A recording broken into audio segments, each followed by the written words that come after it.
Reed's frustration, however, was showing, and I get him, right? Mr. Fantastic, the smartest man in the world, has been struggling to reconcile how magic interacts with physics for at least 6 months, right? Just when he's all out of ideas, this guy Whitman tells him there's this weapon that can help solve all his problems, but the weapon is lost in time. Why would you even bring that up?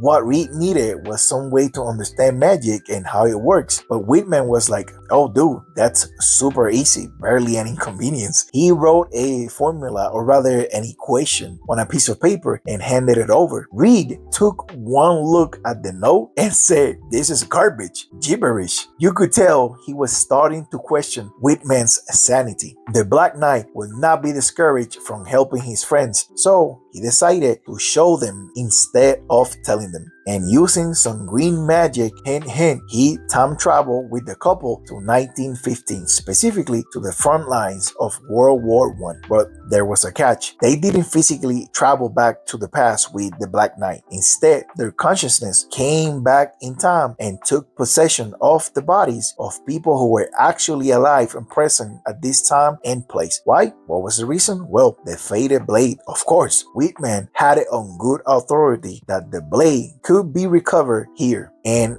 at this time. At this point, this is where the genius writing of Ryan North shined the most. He excels on giving the Fantastic Four a challenge, specifically challenges that highlight the core of what the Fantastic Four stories are supposed to be: sci-fi and discovery. The challenge here is one of archaeology, which is, Sue's wheelhouse if you didn't know. They must piece together the location of where the faded sword was created according to the time period. By using what Sue called applied empathy, they can determine where the people of the 1300s would have built their cities, because no matter the time, people have the same basic needs, right? Shelter, water, food, etc. So it all becomes a problem of deduction. Eventually, they picked the location and they went digging until they actually found the faded blade. All they had to do was secure the weapon and return to the present to recover it.